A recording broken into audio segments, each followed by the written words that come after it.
Welcome to What's Left, a weekly political discussion challenging the mainstream left. I'm Eduardo Barca with co-host, teacher and socialist Andy Lipscomb, and community organizer and socialist Kenny Cepeda. We are online at what-s-left.webnode.com.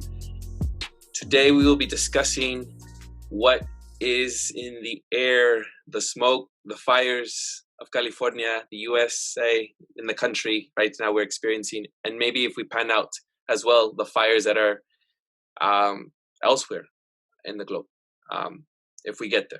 But it's very hard not to pay attention to the fires that are hitting us, especially here, the three of us that live in in the Bay Area, because as we just like last episode, I think it was, I just mentioned quickly that we woke up to being on Mars, and that was because of the orange skies, or the very dark skies that look like you were at dawn or something, and I think that was the first for me.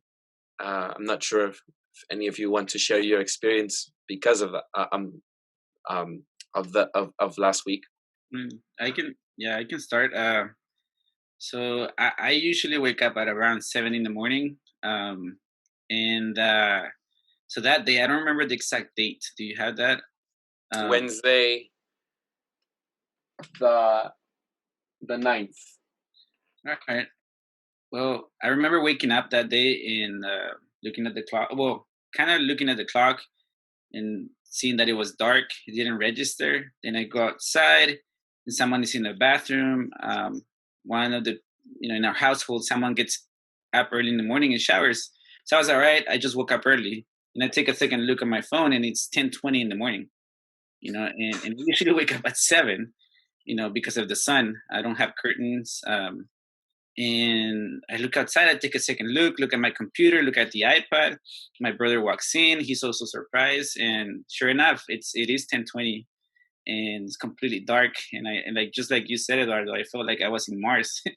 And, it hit me. And then, not only that, but like I remember watching the news that day and looking at some meteorologists basically playing this down, saying that it was orange, but it has to do with light refraction and this and that. And then I'm like, okay, but there's stuff falling on cars, and basically it took a full day until they started really being concerned about air quality. Obviously what they were saying versus what I was seeing wasn't aligning. But I guess what I'm saying is that there was a direct effect of the lack of sunlight.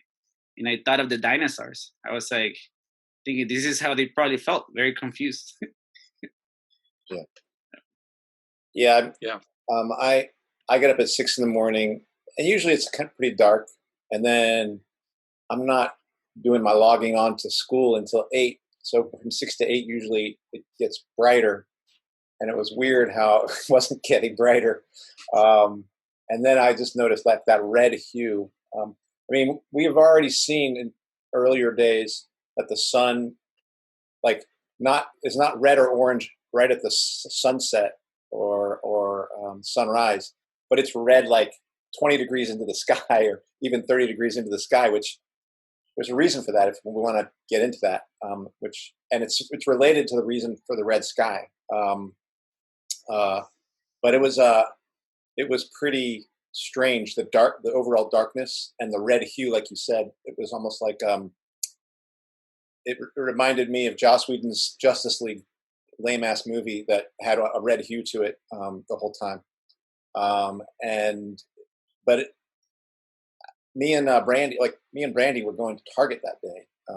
And it was interesting for me that in some ways I actually was somewhat buoyed by these red skies, by this crazy sky, by this very alarming sky. And I was telling Brandy that it actually put me in almost a good mood, because for the first time, in many ways, the world looks like the way I think it is. Messed up, like effed up, and there's no blue sky. Like, I'm not being gaslit by a blue sky that's telling me everything's fine. This is what the world looks like. And I feel like was interesting for me to feel like, okay, now we're all in this world. Now we're all in this effed up world that is, that is being that we are playing a role in destroying unless we do something about it. And so those are my thoughts about it. Yeah, I feel like I too am. I feel many things of what both of you had said. I also were true for me. I think I was fascinated at first. I hadn't ever seen that. It was like seeing for the first time in San Francisco lots and lots of hail come down as if it was snow. I think that was my fascination with it. But then I sort of remembered how I'm breathing this air and how, if that's what it looks like, how it must look like inside of me with my lungs. And I do my best to take care of my health, to cook well and to eat nutritiously and grow my own food and to exercise. And I try my best, but you can't avoid this. This is outside. This is your environment, and you can't. And I just thought, my goodness, it's like, how close are these fires? Are they encroaching SF? Because I live here in SF. Andy, you live in Oakland, and Kenny and I. So I thought the fires were getting closer and closer for some reason. And so I looked up, and online to see how far away were they. And we were just having fires, California, from Oregon, and from I think there were 90 wildfires at that time, if I'm not mistaken. So I also thought about maybe this will, a little differently from you, Andy, but I thought maybe this will maybe help some people wake up and see that this is not normal, and we're going to see more of this. I just, when we discussed fires before, I didn't realize, I did realize we're going to have this frequently, but I didn't know this was going to accelerate, we were going to have as many as these fires ongoing in our lives.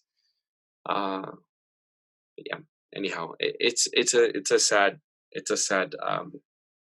thing that we are doing, and we'll get into it for what's really going on, and I hope to hear from both of your points of view. And overall, 2020 can have its year back. I don't want it. Yes, Andy. Let's pray to Zeus. I am wondering if people are interested in hearing why the sky was red, like scientific. You mentioned that you thought that you would give us a reason as to why that is. You want to share with us? Please. You're the scientist in residency. There you go. See, this is where I get to do my job. Dr. Lipscomb for you. Well, the first question is: Do we know why the sky? Do we know why the sky is blue? Right? Because and before we start there, is what is the color of the light coming from the sun? It's white. Right. It's white light. Yeah. And white light is not real. For us, we perceive white light as white, but white light is not one color. White is a combination of all those colors you see in a rainbow. Yeah. Purple, blue. We do the red, orange, yellow, green, blue, purple, right? And that's just part of the electromagnetic spectrum we can see. You combine all those colors together, and it goes into our eye, and we see white. And so that's the color of the sunlight. Sometimes we think the sun is yellow, but there's a reason for that. It's a kind of it's not an optical illusion, but it's something that happens as a result of our atmosphere. So as you go from purple light to blue light to green light to yellow light to orange light to red light, each of those colors has a different wavelength. Do you know which is the long wavelength and which is the short wavelength? Purple or red? Do you know? Red is the long, right? Exactly. Red has a longer wavelength, and purple and blue have a shorter wavelength. And it just turns out that the nitrogen and oxygen in our atmosphere happens to be about the size of the purple or blue wavelength of the light, right? Which means that when the white light is coming through, the purple and blue gets absorbed by the nitrogen and oxygen in our atmosphere and then rescatter, right? that means that only the other colors get transmitted through. So our eye really only sees red, orange, yellow, green, red, orange, yellow, and a little bit of green. Okay, that's why the sun looks yellow after the blue and the violet have sort of been absorbed by the atmosphere.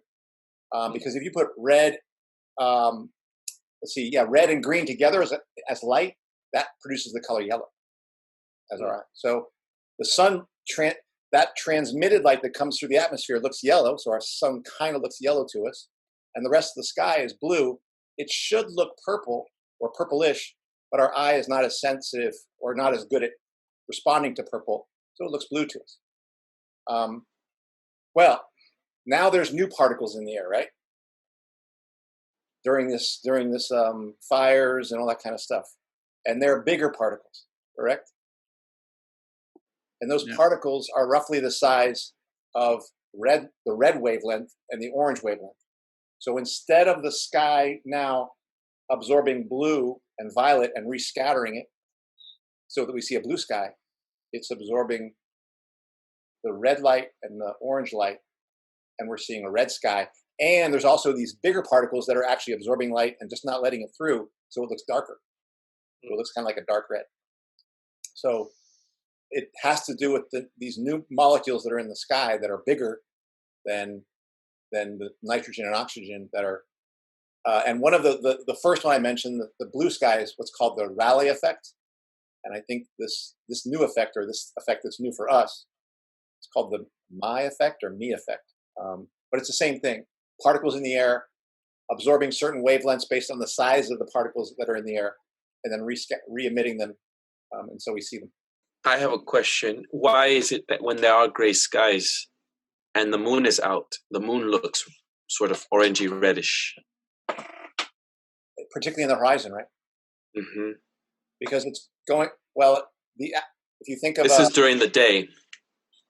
Yeah, so, I mean, but particularly when the moon is on the horizon, right? So that redness is because the light from there is going through more of the atmosphere, right? Think about the light coming at high noon is coming through the atmosphere directly at us. But if you were coming on the side from the horizon, you're going through a lot more of the atmosphere.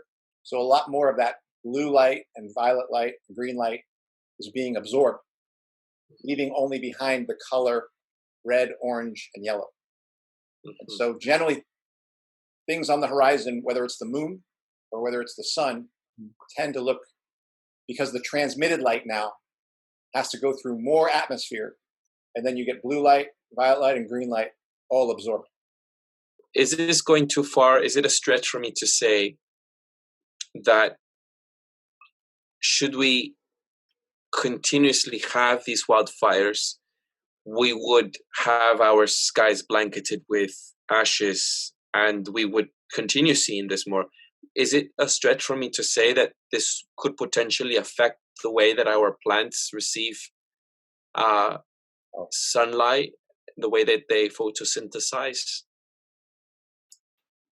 Do you mean the way they do it, or their ability to get enough energy from? Is there any, well, I don't know. I guess I'm asking, is there, of course there is going to be some effect to plant life, but is it worse with the color of the skies that we are having now, and the blanketed skies filled of ash?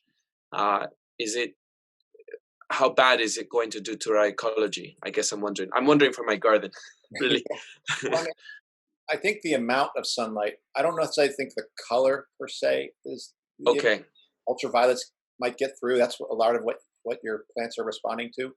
But the fact that it's darker and the fact that light is having a tougher time getting through and radiation is having a tougher time getting through, that's not good for any plants. We're experiencing sort of like, it's what Kenny said, we're experiencing the way we kind of predict when there's a theory that asteroid hit the planet and then it kicked up a bunch of dust and it made it really hard for plants and things like that to grow and killed off dinosaurs and like that. It's that theory about the asteroid that hit way back when, an extinction event. That's also a theory people have about nuclear war, nuclear winter. I think it's a similar theory when you've heard about those super volcanoes that they say exist along our coast that kick up so much dust that it's going to actually make it so that more light doesn't get onto the surface of the planet. It will get colder, and and plants will die out. I mean, they won't have enough light to make sugar. And as well as in the Matrix, I think at one point there's something like that. I saw that the machines intentionally blotted out the sun to kill off the humans. Yeah. And I suspect that it's not just about plants, but animals too, right? The way animals like behave. At least that morning that we were talking about, my mother talked about and took video of birds like acting confused. At that time of the day. Wow. Mm-hmm. And certainly, obviously, any effect on plants is going to come back and have an effect on animals. And all sorts of survival things. So it's like that. Yeah. It's also freaking people out and freaking creatures out. And like for me personally, I mean, it had an effect because here I was dealing with the pandemic, or the shelter in place, the way our lives have been reorganized, and then I'm counting on going out and kind of interacting with nature and losing that ability because we have to stay cooped up again. Like that threw me into like this emotional, psychological disarray that manifested really in different ways. So I mean, it also has, I think, an effect on us humans. Obviously, we already have to stay in the time that we have to go out, or the time alone, or whatever we can, whenever we can go out. All of a sudden we have to stay indoors. Yeah, and I was talking to Kenny about this earlier. This probably gets us into the discussion, but look, there's been a massive reorganization of society that's been justified by COVID, particularly COVID, which one of its most telltale signs that they said are the respiratory effects, acute respiratory responses and pneumonia and things like that, which is what COVID is saying is how it hurts people and kills people. But we have to recognize it's a small percentage of the entire population that have that response. That's bad, but we've essentially justified a complete reorganization of society on that basis of some people, very few people having this effects. Now you have something taking place that can affect everyone. It can affect people with asthma, young people, old people, that is really having a respiratory effect for everyone. And it's interesting that they're not beyond the talking points of Barack Obama or Governor Newsom saying now we have to vote like our life depends on it. You see absolutely nothing being talked about being done in relationship to this. Like, you don't see a complete reorganization of society in relationship to this attack on all of us, whereas you saw it around COVID. It's very interesting to me. Like, to me, it exposes the lie that our state is marshaling itself to keep us safe. When something like this happens, and they're like they're really not going to do anything other than say vote for Biden. Mm-hmm. Mm-hmm.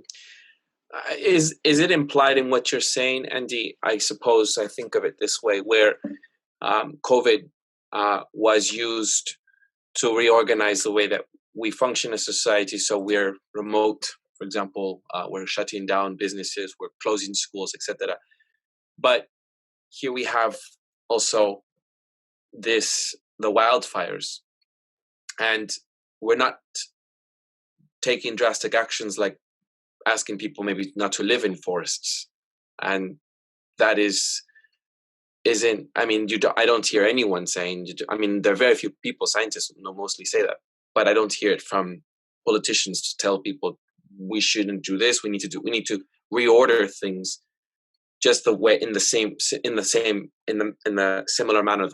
Excuse me, there is no similar in the way that we are with COVID. Is that what you're implying? That it's interesting that we are reorganizing society because under the name of COVID, but we don't organize society when there are these wildfires, and it's because COVID is convenient as a political scheme to be able to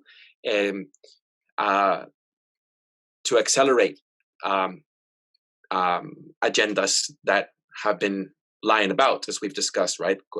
Capitalism, coronavirus. But it's interesting how these wildfires are happening, and very few people are saying we should reorganize. I mean, there's just moving away temporarily in shelters and then hopefully moving back. But there is an organization, not that maybe we agree with it, maybe, but we're just observing that there are drastic changes happening with COVID, but there aren't drastic changes happening with wildfires. And maybe it's because this is more of a reorganization that's more beneficial to the capitalist class than this one. This isn't really, what does it do for us? It's not that imminent, maybe. Is that implied in what you're saying as well? Yeah, I mean, look, under no conditions would I trust this state to do a lockdown. But if you were if there were conditions that would say, everyone stay inside, shut your windows, we're going to distribute N95 masks, everyone's got to stay away, this would have been it. I still would have said this state would be doing it for false reasons. So I can't accept that. But I understand why you're being so careful, Eduardo, because it's like anytime you give the state a little bit of like, oh, let's try to do this, they're not going to do it right, and they're going to do it for their own interest. But yes, I think essentially I am saying that. Like, to me, the fact that they're rallying around that and not this, and not a real health emergency. This is a health emergency right now on the West Coast, and I think that, like you said, it's happening in Russia, and was it Australia as well? Australia. I was in Paris, and I remember some Australians where I was staying at just telling me about being evacuated constantly. They had massive fires where all of the smoke was going over to South America because, the winds. That's how far it reached across the oceans. Yeah. So it was massive. And Brazil, in the rainforests, California ongoing, Oregon, and in Russia and Canada as well. I was reading. So it's happening everywhere. But I don't see the massive changes that are done for COVID as I see them here. I'll say one area where I think I do see something happening, and it's, again, I feel like the ruling class is up to no good, but I should let maybe Kenny, if you want to say something. I mean, if it's about sticking to this point, I think you should go, because like my thought is kind of shifting a little about like the massive lies, pretending to care about coverage of climate change, when in reality it's another tool to lie to us, because it's not just the fires, it's floodings, it's like these massive swings in natural events everywhere, and especially like on the fringes of society. There are massive events happening in Antarctica, Greenland, in the Arctic, where the ice is melting, like ice cream on a hot day. And then we have politicians, especially the liberal, class, claiming scientific knowledge, paying attention to scientists, while completely, dismissing all these events, or manipulating, giving half-baked truth, or not even truth, just manipulating things straight up. Like, we can't forget that Obama, Mr. I care about the environment, moved the U.S. to become the biggest producer of oil in the world, and at the hand of fracking, sold as a green alternative. He was selling as a green alternative to oil. Where in reality, what it did is it augmented the production of oil.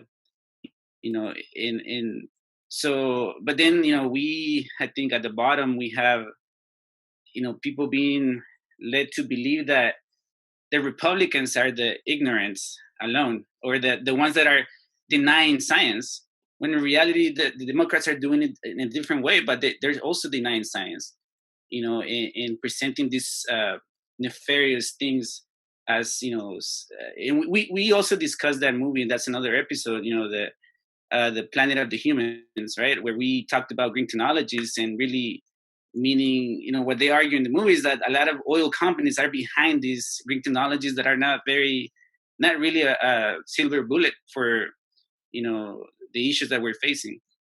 So I guess what I'm saying is that they're both lying to us. In picking these, falling into that battle that Republicans are science deniers, doesn't highlight the fact that, Democrats are science manipulators. I agree that the Democrats and the Republicans have showed no interest in trying to improve conditions for us or trying to even the slightest make changes with all the lobbyists that they have behind them rallying for them to continue destroying our earth, especially if they're capitalists, because they're going to look for their profits over their the welfare of us, really. I agree with that part. I do think that most of the environmental movement, because I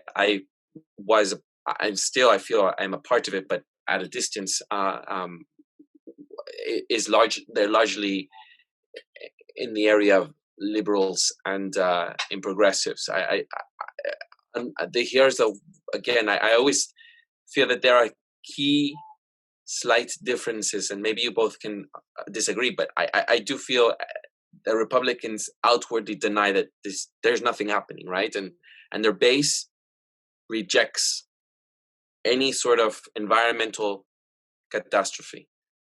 There is nothing going on. And so that is the only thing I feel is the key difference. Maybe not the politicians, or both of them lie to their base, yes. But on the left, there are environmental movements that, even if they are Democrats, they consider the Democrats, not the politicians, but the Democrats. There is a movement on the left side, whereas I feel the Republican space, there's just a denial, complete denial that there's anything going on in our planet.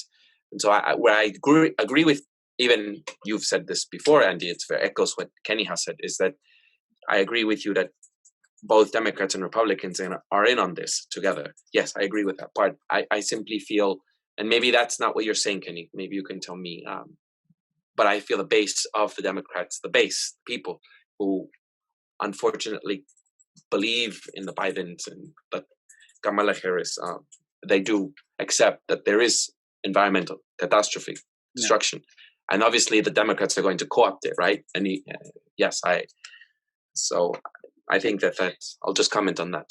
And for me, like, it's just like going back to Bernie and Ocasio-Cortez. Like, I don't look necessarily at their intentions or their rhetoric so much as their function. And obviously, no doubt, Republicans, at least, they're playing that game of completely, okay, there's nothing happening here. But let's not pretend like that whatever the Democrats are doing or liberals are doing is progress. Saying we know something is wrong, we're telling you we're doing something about it, or pretend to do something about it, but in reality, nothing is happening. So the function, the actual result is the same. Nothing is moving forward. The left is only being kept busy with these little crumbs, thinking that you're feeding yourself, but in reality, you're not. And we've talked about policies and this and that, and that's why I am a socialist. That I don't believe we can make policies fast enough. We cannot contain capitalism. They are the policymakers. They will circumvent things. They will manipulate things. And not only that, but on the liberal side, they will lead you to believe that something is happening. Yeah. But nothing is happening. Well, I would say something is happening. And it's not that they're not doing something. They are the liberal wing of the ruling class, people who actually promote Greta Thunberg. They promote her, and she's connected to Al Gore. Like, I found that out. Like, she is connected to Al Gore by 2 degrees, one degree of separation, and his group. And I'll say something about that. But they aren't staying put. I'll give a few names of things I found. This is on an article. I can't remember the magazine it was in. It was called Climate and the Money Trail. And it's talking about a few boards like the Task Force on Climate-Related Financial Disclosure, where they were trying to create a green finance initiative aiming to channel trillions of dollars to green investments. It's chaired by Michael Blomberg. It has key people from J.P. Morgan Chase, BlackRock, Barclays Bank, China ICBC Bank, Tata Steel, Dow Chemical, mining company BHP Billington, and David Blood of Al Gore's Generation Investment LLC. Now, Greta Thunberg has connections to Generations, by the way, Generation Investment. Furthermore, there's other agencies, right? There was a memorandum of understanding with what's called the breakthrough energy breakthrough energy in Europe. Okay, and members of that breakthrough energy group are Virgin Air, Bill Gates, Mark Zuckerberg. Let's see, Carlyle Group, George Soros, Masayoshi Son from SoftBank Japan.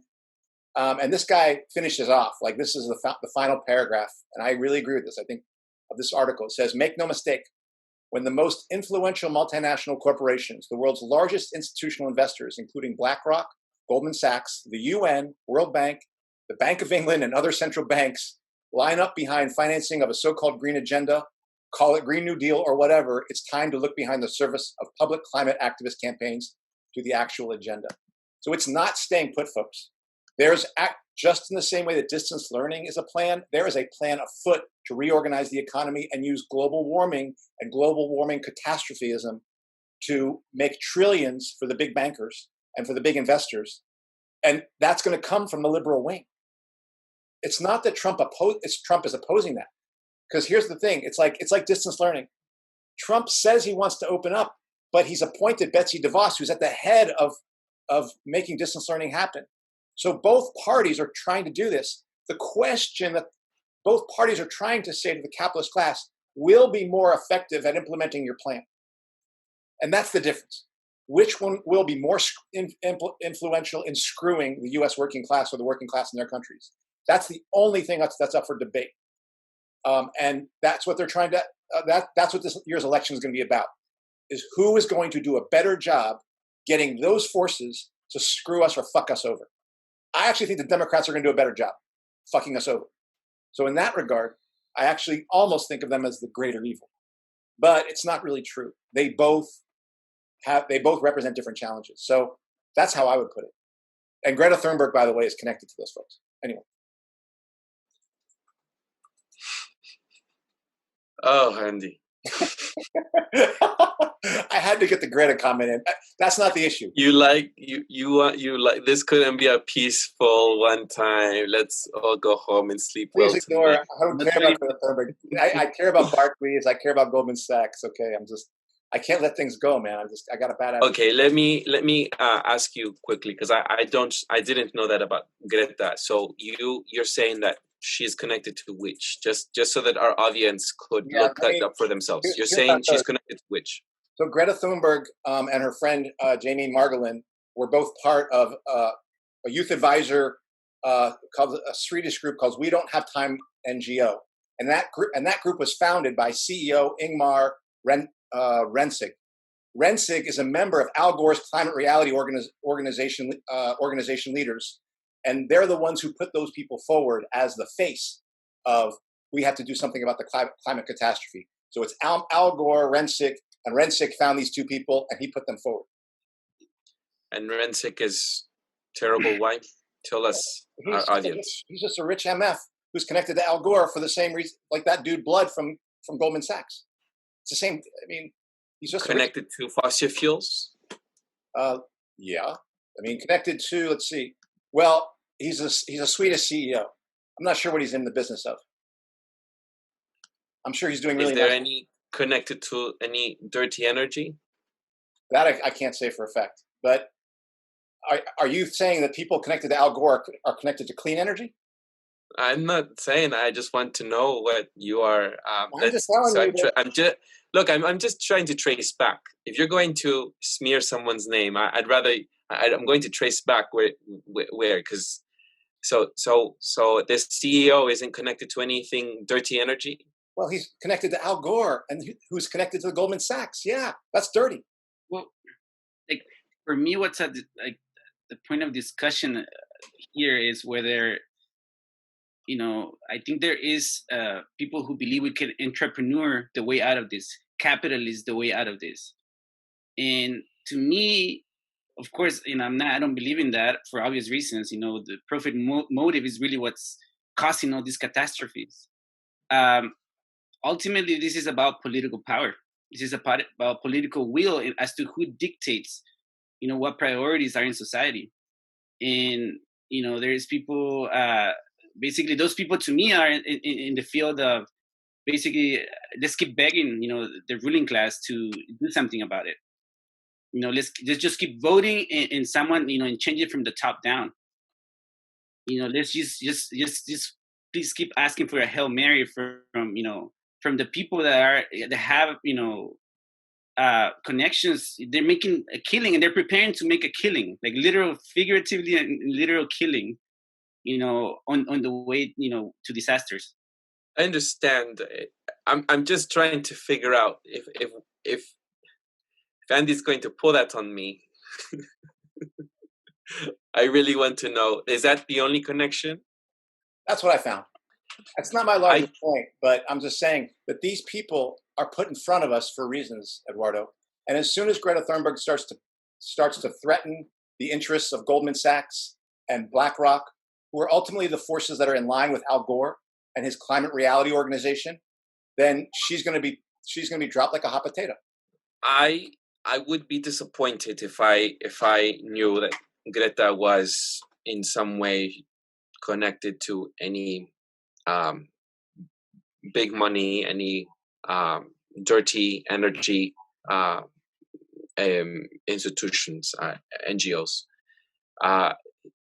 any organization that definitely isn't aligned with what she is saying. No, I simply think that, just quickly on her, I admire young people, any young person that, and I hope they don't fall into the trap of depending or trusting the Democrats or the liberal left wing parties that tend to gaslight them into thinking that they are going to do something for the earth when they're not. And I hope, and I just want to highlight that there is a force, a youth force, that I think we should try to also convince that there is something outside of politicians and the ballot box and depending on these parties that are part of a system that isn't going to change itself for environmental causes. But the young people out there, there is a very strong desire for change. And I think that by criticizing them, I'm just trying to, I don't want to criticize the hope, the idealism that they carry.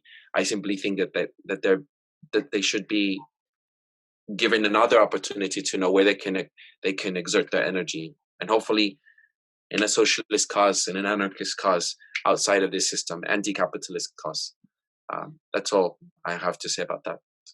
But I mean, they need to know the game they're coming into. Yes, I agree, and I do agree. Yeah. And this is why. Yes. I mean, and I don't know what's in her mind or what's in her heart, but for those of us who are trying to do something about this, we have to know why her voice got amplified and who was amplifying her voice. And it wasn't the environment. It wasn't people looking to do anything about the environment. It was major people who are investing trillions of dollars in green technologies and green energy and are wanting to use the global warming scare to rush everyone into that so that they get trillions of dollars again. They just got over on us during this COVID thing, and they're going to try to do it again. They're going to keep on doing it over and over again, and they're always going to use, we're doing this for your best interest to do it. So it's not about Greta to me.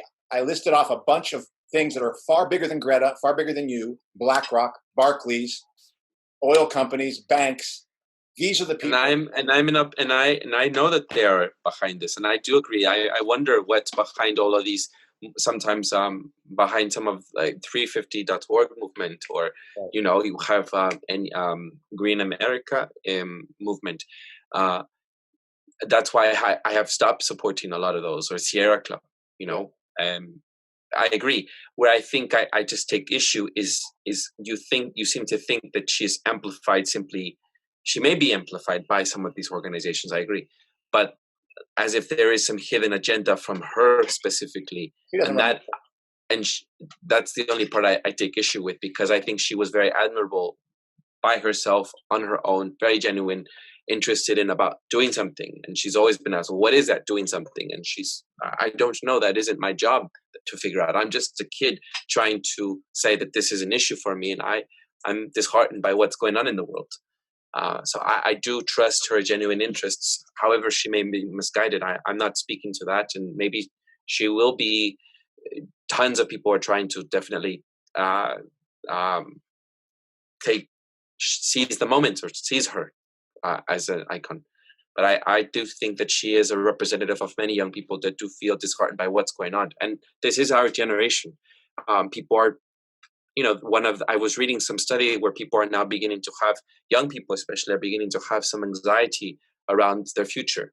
And I think that is something that we need to consider. It isn't just the Greta. There are many Gretas where they are genuine. They're really having anxiety over climate catastrophe, over World War III, over the way that we are going about in the world. I just simply think that if we criticize them, then it doesn't. I don't know if we're amounting to anything. It's holding people accountable. I don't know. You want to say something, Kenny? No, please. So here's what I mean. And it is true for a 17-year-old leader as much as it is for a 35 or 40-year-old leader. When I was running, I've worked with Carolyn for almost 20 years, right? Please tell us, Carolyn, who is Carolyn is a colleague at Mission High School who, I love her. She's a comrade. We disagree on some things, but she's a colleague who's fighting for the kind of change that I want to see as well. She considers herself a socialist. She's a revolutionary.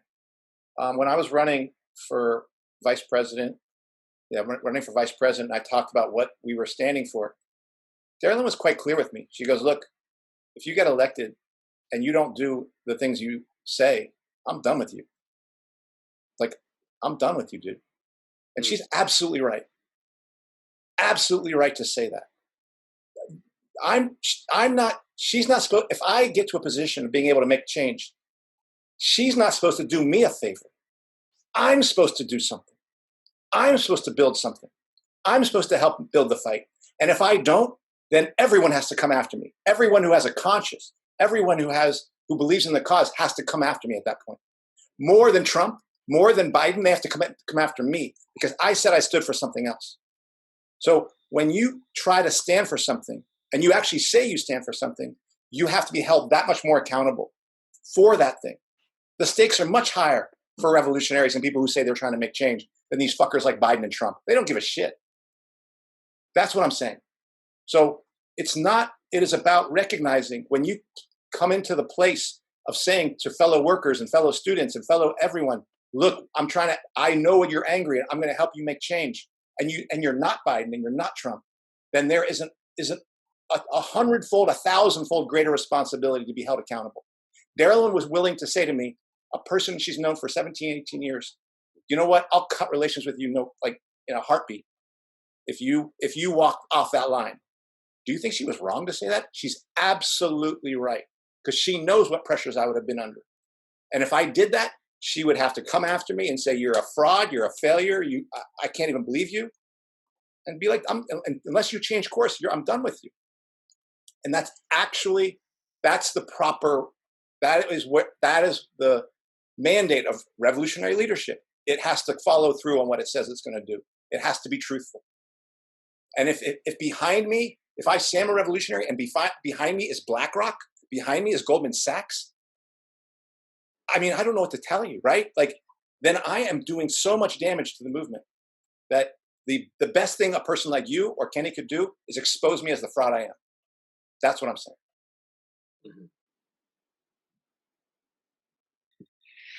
Mm-hmm. I mean, so things are bad. I mean, I think we've talked about in previous episodes as to, that I think Lipscomb and I maybe have argued that we're not going to die from the environment. Yeah, masses of people will face, death and stuff, but the real threat to humanity and, organized life is the wars that will be precipitated by these events. So that's the real threat, I think. And what do we do about it? What is our proposition, from where we stand? Like for me, it's like, obviously, a socialist revolution, international socialist revolution, where workers impose their will and their dictatorship over, the capitalist class. And nothing short of that, we've talked about that, and I think that we have disagreements, Eduardo. Where you basically have said that, we have to protect rivers, we have to protect this and that. And, I hope they understand that I want to do that, but I don't see any other way than a full-on revolution. So I don't know what your thoughts are in terms of, solutions, like immediate and short-term, long-term. It feels like we come back to this, doesn't it? It's always coming back to our approaches. Got to have the episode, man. We got to do this episode eventually. Whether you're trying to get out of it, but we have to do this episode. I always, maybe this I have never said on an episode. I just said this to Andy on a call. I hope there is a revolution. I hope that the working class does dismantle this entire system, and that we have a new system that works for the betterment of our planet, for humanity, that we take care of not just a few, but every one of us. I hope that happens. And Kenny has every right to go after me and ask me, what is your approach? I have said to you, Andy, and I will now respond a little bit to Kenny, is that I see this system as if like there are two walls closing in onto us. And I feel as if that the walls are like, those torture places where the walls are closing in on people. I feel as if there are some of us like myself that want a revolution to happen, and we are just holding back these walls, trying to, as there is this bickering and fighting and sorting out of ideas that are happening. And I think that not voting for politicians necessarily, but as I said, trying to salvage what we have of our planet. If we don't have protections around some areas such as the Brazilian forests, the rainforests that exist, if we don't have some protections around our national parks or our wilderness or even just the water, we won't have a planet to even have a cause to fight for. Why would we even have a revolution if there isn't anything really to anything to save? So I don't see how, I wouldn't, if I saw the entire planet was a desert land, I'd say, well, there isn't anything I'm going to hop on the train for. I mean, so I feel as if both of you are just saying concentrate on the revolution, and when will that happen? And, by the time the revolution happens, when people wake up, I think I'm not jumping on this train. There isn't anything to do here. When nothing will grow. It's a desert land. It's like the sand dunes of Northern Africa at that point. I might as well just die. I mean, by the time the revolution happens and desert land, I might just die from a heat stroke, And so I just don't see how, I just see the necessity for some of us to hold back, buffer, right, a little bit of the destruction that is happening as the walls are closing in on us, to hold that back as there is the fight and bickering and debate around the ideas of how we need to fight the capitalist class, as well as my unresolved issues with socialism, which is not an episode for today. We can discuss that another time. Later, though, right? Later, we'll do that one. Uh-oh. Are you trying to get me on? I'm getting you on the record. Andy. Let's move that to the side for the moment. But so I hope that you understand, both of you understand my intentions, and that is, I can't simply just be in the battle of ideas here and sitting in a circle here discussing Marx as I'm seeing the forest over there being just sanctioned off to bought off by people. and just what am I just going to be about here in these continuous, endless, long debates into the night until we figure this out? I mean, I do think that there is some compromise in the sense that we need to try to just try at least to salvage some of what we have currently until we have this train going. I don't know how else to put this. Next time when we discuss elections, I'll bring up many, many examples. I just don't have them in the moment, but many, many examples of where environmental policies, laws were enacted in order to, for example, the redwood forests would have all been cut down had we not had all right, enough, hold on. And because of those laws that were enacted, environmental laws that were enacted, we have our redwood forests still to this day that we're able to enjoy, because otherwise the resources would have just wiped out an entire forest here in California. And I don't have that at the moment, but I promise I'll be prepared next time with countless examples to demonstrate why I do believe in voting to conserve some of our natural beauties and resources to survive. I remind folks that we have done this episode before, a similar episode. Turns out it's not the same. We have done a similar episode where we have covered wildfires and what's happening in California. And if anyone wants to go revisit, if anyone wants to just see it, because for new listeners and podcast audience and / YouTube audience, they can, and we'll link it in the notes below. I felt we missed the piece about our farm workers. That's the one piece I realized we didn't bring up. We talked about our prisoners not even having any compensation, being paid $1 even for a day. And made to work under very harsh conditions. We talked about how there are even pollutant areas, very contaminated areas being burned, and how some of those pollutants are carried into our atmosphere. But I was listening back to that episode that we had done last, and I invite everyone to go listen to it. And we didn't cover the farm workers and how much of their labor is being exploited and they're considered as essential workers under this system during a pandemic, during these wildfires, and during very harsh, just regular climate conditions. And maybe if any of you want to join in on that, we could talk about that, because I feel as if they're always overlooked, and we should be most grateful for them because they bring food to our table. They're the ones that we should mostly cherish for all the work they do. And I don't even know how I feel about that word, just cherish them as workers. I think that they're just seen as, I don't know, it's like slave labor to me. And if anyone wants to chime in on that, maybe we can discuss that so we don't leave them out as we did in the last episode.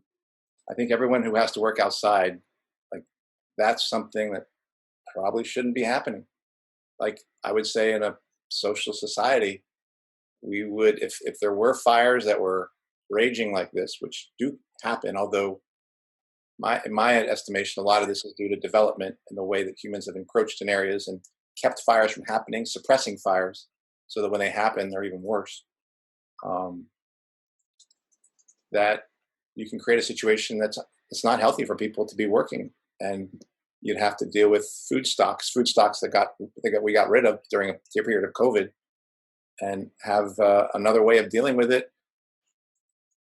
And I don't think it should all be borne by one section of the workforce. So I guess that's what I would say. I mean, I don't see a way where, again, capitalism can respect life. And I see another way, if that kind of work has to be done, then, there is protective equipment, that could be provided. And, but it shows, again, it exposes how capitalism sees working people as disposable.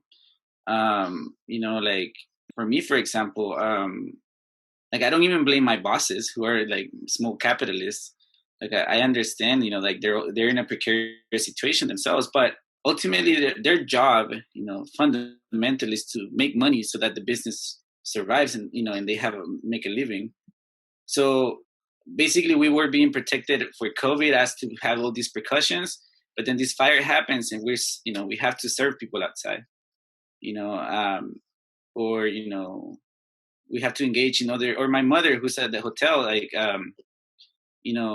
she shared this story today about them having a meeting yesterday, and the top executive of the hotel shaming them for not social distancing, but yet they're being asked now. They used to have protocols to leave rooms to in quarantine for 3 days. Now, because of the demand and pressure, they don't give a shit about quarantining rooms anymore. So, the notion of safety in this system is thrown overboard. It's just bullshit. They will run you down if you have to. So, I mean, yeah, I see farm workers, and I don't want to like tokenize them, but there are many people in that circumstance, and of course, they are in many ways, way more important than any fucking lawyer or engineer, and yet they're the worst paid around the world. They're the most exploited class around the world, like that section of the working class worldwide. There is massive suicides in fucking India, in France, because they're indebted to Monsanto, these crops, and Bill Gates is very deep in that shit too. So, I mean, ultimately, like, to change that, it's gonna take revolution. Not just one type of worker doing their own like strikes just for that one reform that's gonna better their lives, but it's for political power. And so they will continue to live in those conditions. We can, again, like, talk about glorifying them, but unless we have a revolution, their conditions are not going to get better. Yes, and I don't mean to tokenize them. I simply hope that to bring some visibility to them, because I do think sometimes when we do discuss the working class, sometimes within our working class, we tend to ignore some of the workers more than others. Sometimes that happens. Just for example, just simple, like at school, right? This happens a lot, Andy, where you're at your work site and teachers will discuss about the union, but they'll forget their janitors. I sometimes feel as if there isn't unity amongst us because we still deem some better than others. So I only hope that our prisoners that are working on these wildfires, our farm workers, our firefighters, which I would even say these prisoners that are working to quell these fires, they are firefighters. They're very much doing the work of a firefighter. So I don't want to undermine their work. I think I heard this time they're not using them as much, possibly for political reasons, but the other reason they gave was COVID. Yeah. Yes, I thought I saw the governor of California just recently sign off something where they can be used now. This is recent, I think. But yeah, they weren't using them some weeks ago. I'm not sure if maybe anyone can fact check that if they wish. But yes, even if they did. That's where Kamala Harris famously, the last fires was when Kamala Harris was DA, and where there were prisoners who should have been paroled, and she said, let's not parole them because we need them to work on their fires. Yeah, used for slave labor. Yes. The other thing I have, just another bullet point here that I had on my notes was just, and we said this in the last episode, but there needs to be some serious shifting of ways of living in these areas. We're just encroaching just too many areas where people should not live. And maybe even the areas where we have lived for a very long time, maybe that's including San Francisco, there has to be some changes in the way that we live. And I think in any society, we have to reconsider what we change with alongside the climate. I think we have to acclimate to the changing times. Things are changing, the environment's changing. However, I think I'm not too sure where you stand on climate change, Kenny. Maybe you can share with us. But I know Andy has said that he has some suspicions around the scientific data that exists around climate change, global warming, right? But however, I think we agree that there is environmental destruction happening at the hands of the ruling class for corporate interests, right? That's what we do agree with. There is something happening to the environment. Did you want to say something about climate change, Kenny? I mean, just for me, the way I see it, where I stand is that we're beyond like reversing this, in a significant way. The only thing we can do is mitigate and adapt, and unless the interest of the masses is reflected in the execution of power, in the will and priorities of society, then really horrible things are coming. Is that whole notion of socialism or barbarism. And so yeah, I mean, to me, revolution is not something that has to happen down the road. It's a priority. It's now or never, maybe. And I think that's where like I get frustrated, especially on the left, that we will have all these different fights, and I think that that's been done on purpose. That we'll have different parts of the elephant, but we're fucking touching an elephant.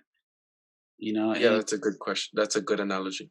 But ultimately, it comes back to capitalism, and so the one thing that unites us is that we work for a living.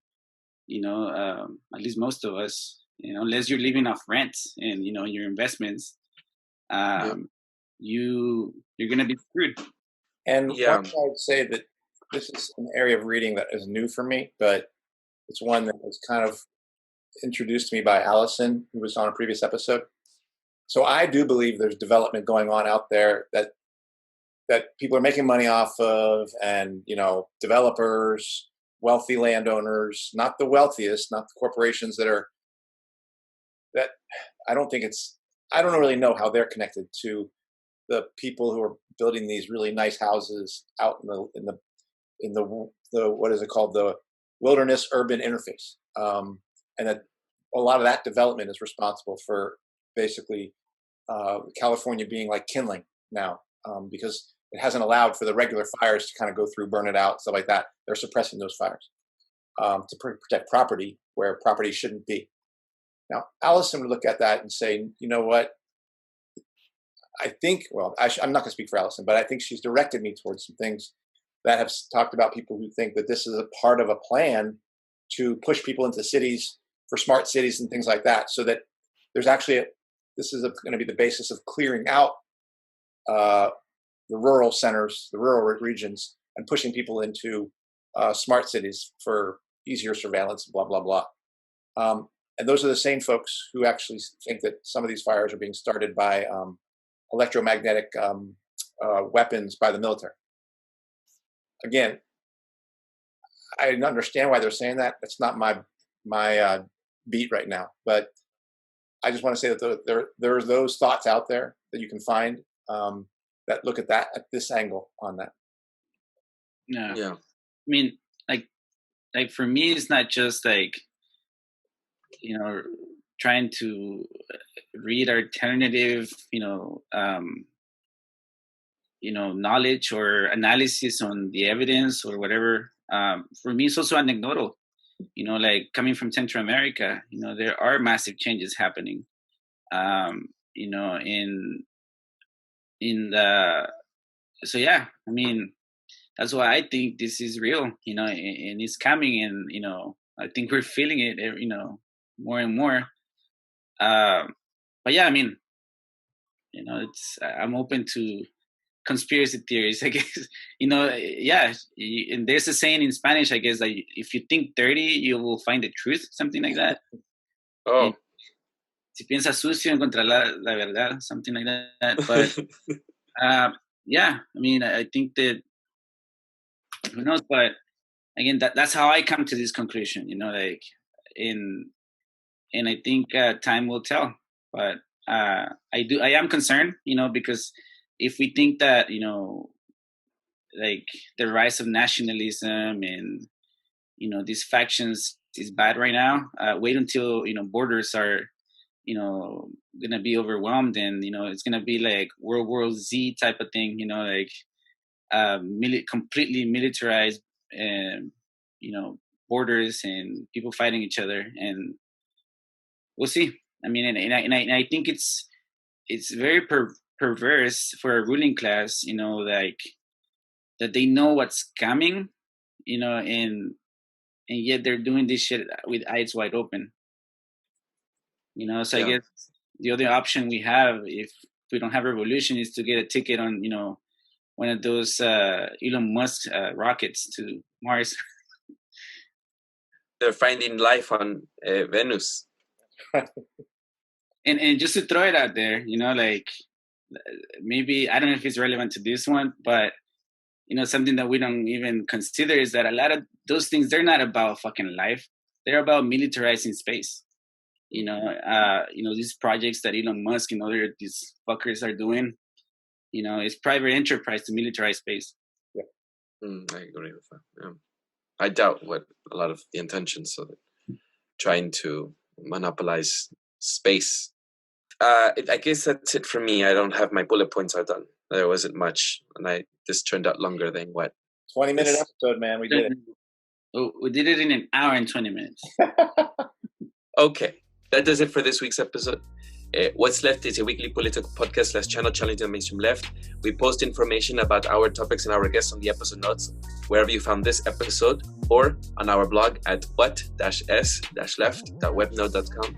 You can find past episodes to this podcast / channel there and connect with us.